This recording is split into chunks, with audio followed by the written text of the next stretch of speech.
Jesus Christ. I don't know what I'm doing. He's not wearing any pants.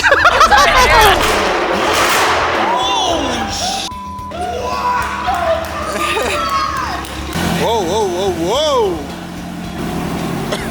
Oh, shit. She blowed up.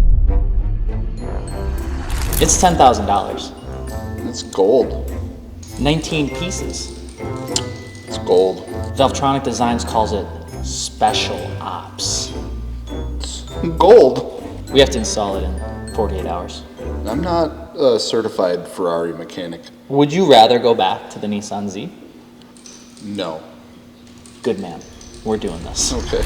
In front of me is a $10,000 Valvetronic Designs Special Ops exhaust system for the Ferrari F430, because when you buy one of these things, no matter how good they are, no matter how low of a mileage they are, they all feature an Achilles heel. And that, my good friends, is this thing right here. We are going in to replace this, and we thought while we were in there, we might as well replace the rest of the exhaust, because this agency power exhaust has fallen apart a couple times. And I'm kind of tired of exhaust tips breaking off every single time I turn on the car. So I got rusty trusty pal over here, Gels, who's actually a certified master mechanic as well as me. We just got done with the Nissan Z downpipes, which if you haven't watched that one, you can go check that out as well. And we're gonna super easy.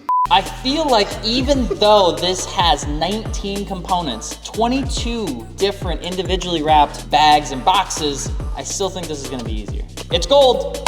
It is gold. There's nothing to slap.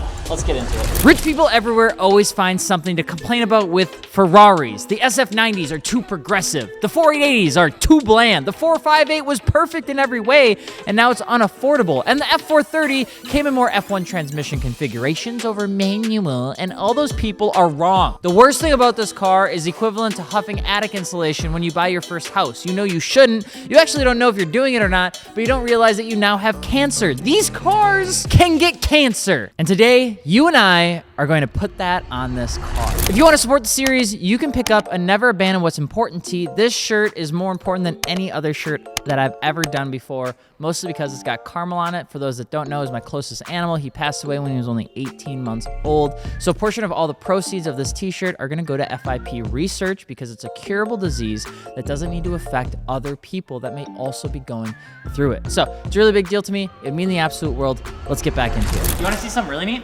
Like from the Come down. single, you can't even Come see down. the exhaust.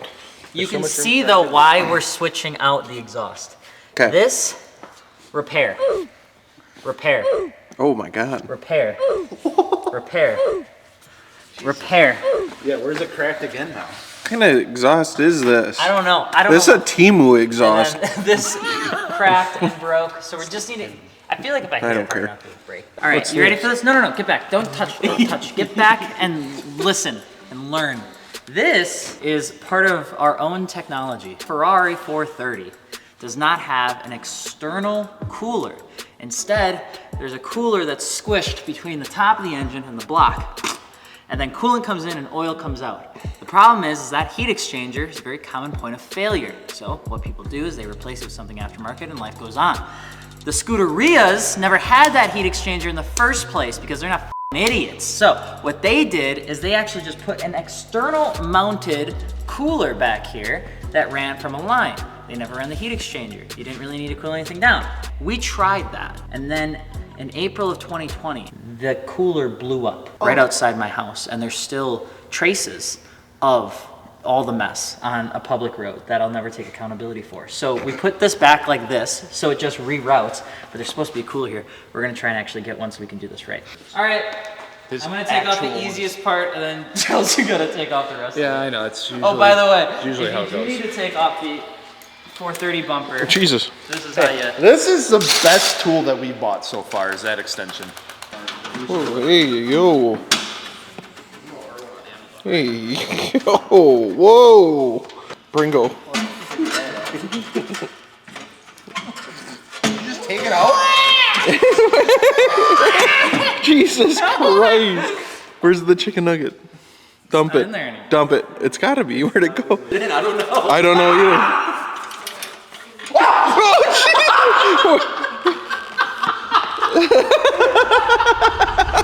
So we got the majority of the exhaust out of the way. Now we're on to the manifolds themselves, which isn't too terrible. I know I'm starting on the easier side, so I'll probably regret saying that. The only one problem is that we're like 50-50 on actually removing just the nut themselves for the manifold and the entire stud. The good news is we're getting new studs anyway, because these are pretty crusty. So believe it or not, we actually have someone local-ish that has Ferrari F430 exhaust manifold studs.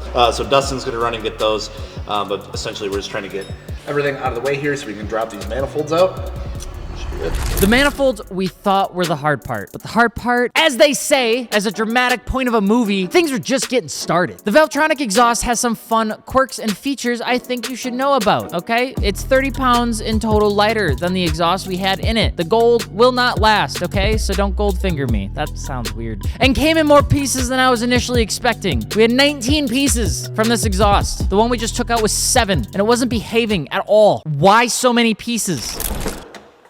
Oh my god. That took me like 26 seconds. Is that the last exhaust piece to come out? Yeah, it is. Oh! I'm so excited! So we're off to the next day, and we got the studs out. We actually lost a couple studs. We had to buy new studs. But here's the thing. Getting these things off, tricky little bit. So we just bought new ones because we figured while we were in there.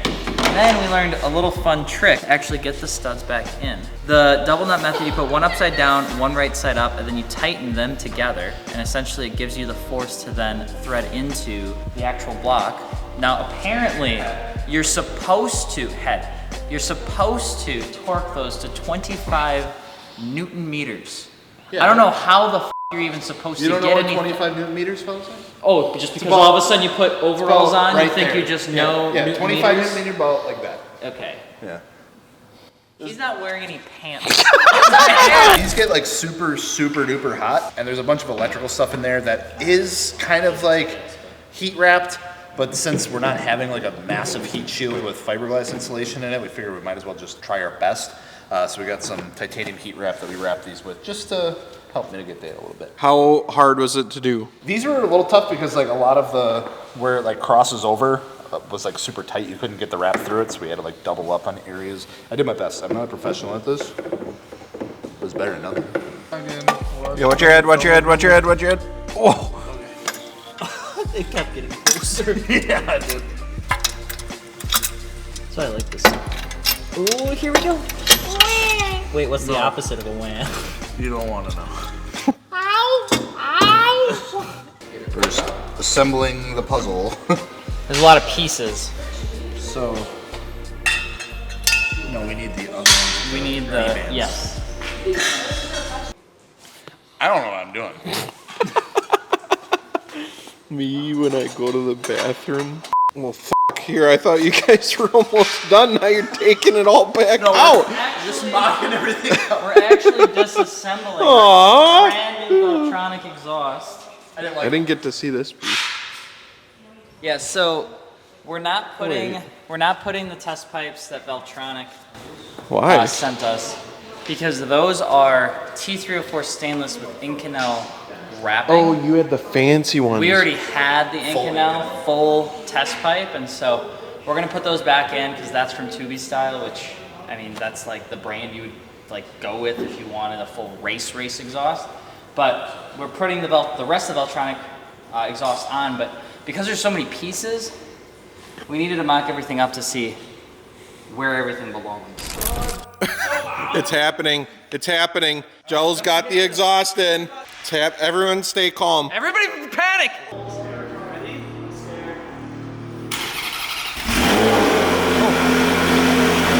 Okay.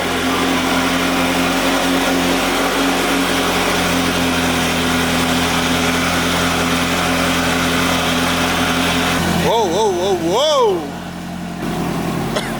Oh, shit. She blowed up. The button works? Wait, so that's closed, right? Yeah. Oh.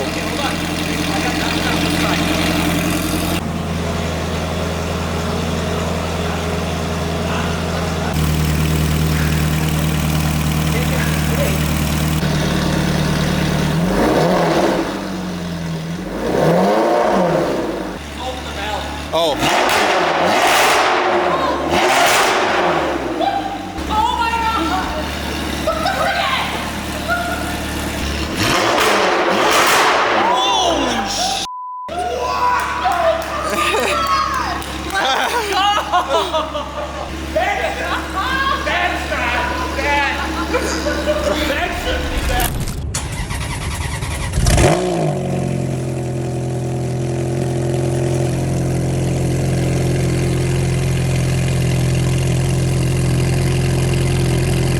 me tell you, when I turned this car on, something awakened inside of me in my nether regions. Like when I saw Shell in Road to El Dorado when I was like 8. I didn't know what was happening, but it was happening. Or Kim Possible. It was magical. Hey, it's Friday at 9 o'clock and it's loud as shit.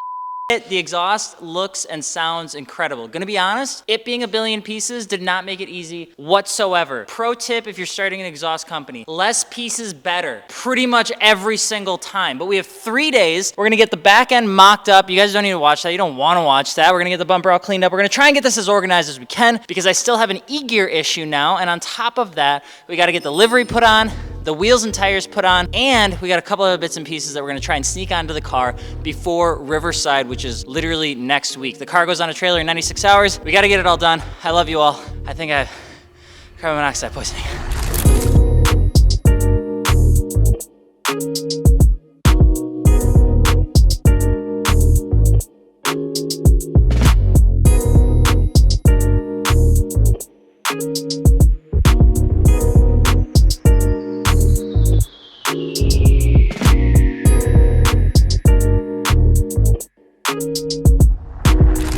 So, if you remember, BBS released a program called Unlimited, which is essentially their way of solving fitment issues across every single one of their platforms because they don't want to keep making the same 6 fitments. So what they did is they introduced this. It's an adapter system that you mount onto your car, which is at a 5x117.5 bolt pattern, and then it mounts up to the Unlimited program here. Now the cool thing about this specifically, one, is that these have floating center caps. No, but number 2 is because of the adapters coming in varying widths, you can actually get this to fit up with pretty much anything. And if you were to buy these, you can actually get the adapter for your car, and then these wheels can kind of cross over to different things. The thing that I'm most excited for though, these are the titanium hardware that BBS gives you if you want it. It's optional, it's not standard, okay? But, dude, it's gonna look so good. So, we actually have to get a whole wrap on this after we get the wheels done, so you're just gonna wanna stay tuned. You can guess in the comments if you wanna guess what color the livery is gonna be, and I can tell you right now, it ain't salmon. All right, quiet on the set, it's coming down, Dustin. I need you to look at it, because that is a responsible person when you have a car in the air. All right, so what do you need? I just need you to look.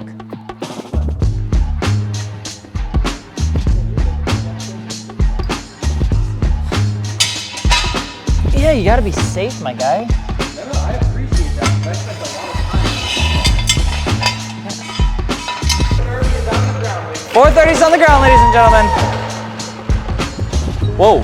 All right, so because we're turning this thing into a GT looking car in hopes that it actually becomes a GT car, there's one thing we must bring back. There's one thing that's more important than ever before. The one thing that the man that be, the big boy, the Drive to Survive superstar Dakota called piss-filled headlights, is making its return. Take a look.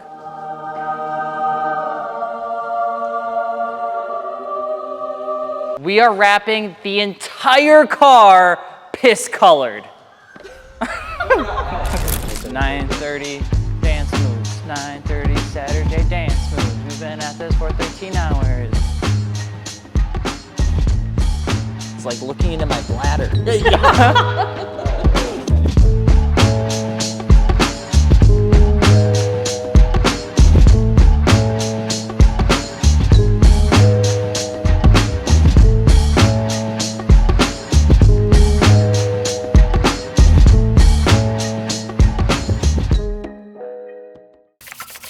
Would you say you're a Ferrari mechanic?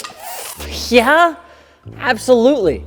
Actually, when you start working on these cars, you realize they're not terrible to work on. They're just like every other pile of car that you're gonna end up modifying. The difference with this one is that when you make a little teeny tiny mistake, it just happens big, it has big boy repercussions. No, but I have worked on this thing enough between the air suspension and now the exhaust that managed to take 2 weeks, getting the hours up there. At this point in my life, I would say I'm an expert Ferrari mechanic. Tell us about the install in your own words. The actual install was all just a little bit more than what we were expecting. I think when we got into the car, we were initially hit with like the lowest of luck because the diffuser wouldn't even come off the car to get the bumper off, because when it laid frame so much, it bent it, which caused the bolt inside the diffuser to bend. And so we were already off to a really bad start. And then from there, it was just pretty much small thing after small thing. Overcomplicated.